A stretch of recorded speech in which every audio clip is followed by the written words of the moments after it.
The Philippines sits on the Ring of Fire.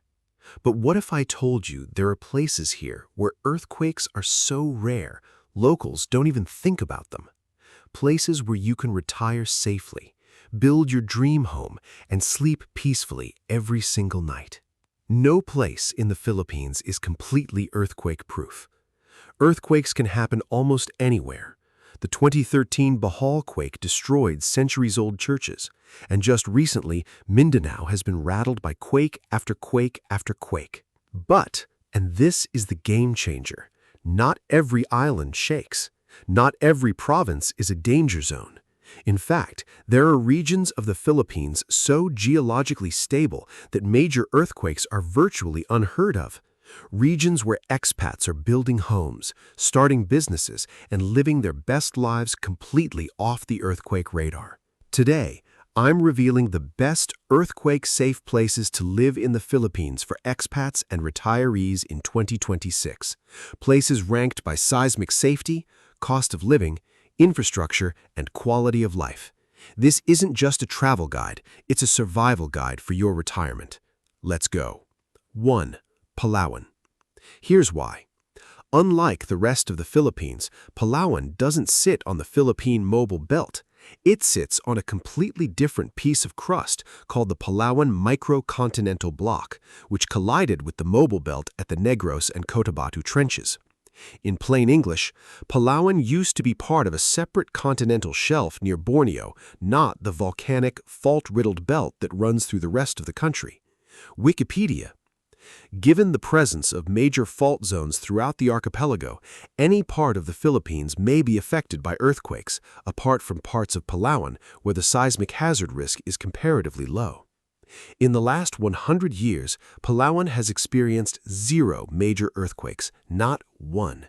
Compare that to Manila, which has had over 30 significant quakes in the same period, or Cebu, which was rocked by a 7.2 magnitude quake in 2013. Palawan's geological equivalent is Switzerland in a country of fault lines. The downside, internet can be spotty outside the city. Power outages happen, and Palawan is remote. You're on an island, and everything costs more to ship here. But for earthquake safety and sheer natural beauty, Palawan is untouchable. If I were retiring to the Philippines tomorrow, this is where I'd buy land. 2. Iloilo City. And this one will blow your mind if you've never been there. Iloilo City, the city of love on Panay Island. And in 2026, it's quietly becoming the Philippines' most livable city for expats who do their research.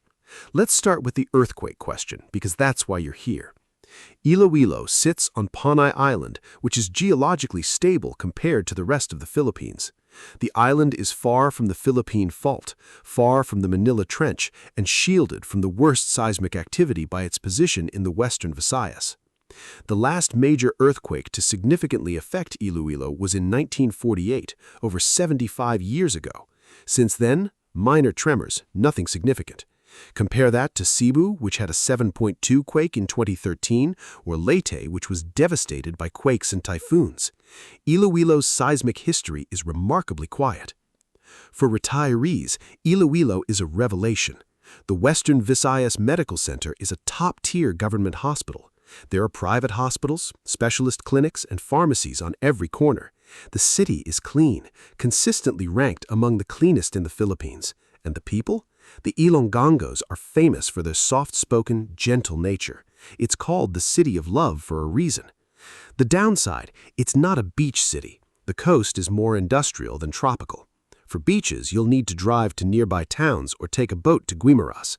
And while the airport has flights to Manila, Cebu, and Singapore, international connections are limited compared to Cebu or Manila. But for the retiree who wants city convenience, cultural richness, and geological stability, Iloilo is the Philippines' best-kept secret. Mark my words, in 5 years, everyone will be talking about Iloilo. Get here before the secret's out.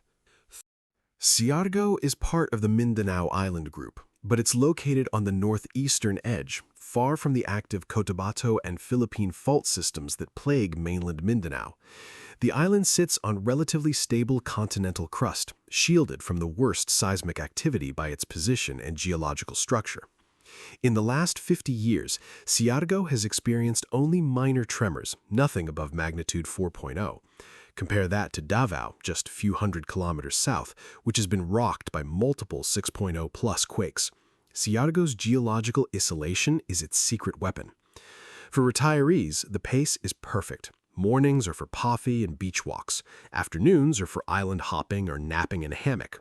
Evenings are for fresh seafood at beachfront restaurants where a feast for two costs $15. The community is welcoming. Locals are genuinely friendly, not just tourist-friendly. The challenges? Medical facilities are basic. There's a small hospital in Dapa, but anything serious requires a flight to Cebu or Manila. Internet is improving, but still unreliable in spots. And the island is becoming popular, which means prices are rising. And the secret is out. Dumaguete sits on the southeastern coast of Negros Island, and here's the geological secret. It's protected from the major Philippine fault systems by the island's mountainous spine and its position relative to tectonic boundaries. The active faults run along the western side of Negros and through the northern Visayas, but Dumaguete on the eastern coast is in a relative seismic shadow. In the last 50 years, Dumaguete has experienced only minor tremors. The devastating 2012 Negros Orient quake, that was on the western side of the island, 80 kilometers away. Dumaguete felt it but suffered minimal damage. The 2013 Bohol quake, Dumaguete was shaken but unbroken. This city has a resilience that goes beyond luck. The downside? It's a small city, 130,000 people. Nightlife is limited. The beach isn't world-class. You'll need to take a boat to Apo Island or drive to nearby towns for pristine sand. And it rains a lot. June to November is wet season, and I mean wet. But for the retiree who wants intellectual stimulation, genuine Filipino hospitality, and earthquake peace of mind, Dumaguete is unmatched. Cagayan de Oro sits on the northern coast of Mindanao, far from the Cotabato fault system that runs through central and southern Mindanao. The active fault lines that have devastated Davao, General Santos, and Cotabato simply don't reach this far north. Geologically, CDO is in a relative safe zone. In the last 50 years, Cagayan de Oro has experienced only minor tremors with no significant damage. The 2017 Surigao quake felt but harmless. The 2013 Bohol quake barely registered. CDO's northern position is its seismic shield. Camiguin is a volcanic island, formed by eruptions, yes, but those volcanoes are now dormant. Mount Hibok last erupted in 1953. Mount Mambajao, dormant for centuries. The island's volcanic activity released the built-up tectonic pressure that causes earthquakes elsewhere. Camiguin got its geological tantrums out of the way thousands of years ago. In the last 50 years, Camiguin has experienced only minor, barely perceptible tremors. The island is too small, too geologically settled to generate major earthquakes. It's like a pot that's already boiled over. The pressure is gone. For retirees, Camiguin is the ultimate escape. The population is only 90,000 people. There are no traffic lights, no malls, no chaos. Just nature, warm springs, and a community that moves at the speed of the tides. The provincial hospital handles basics, but serious care requires a ferry to Cagayan de Oro.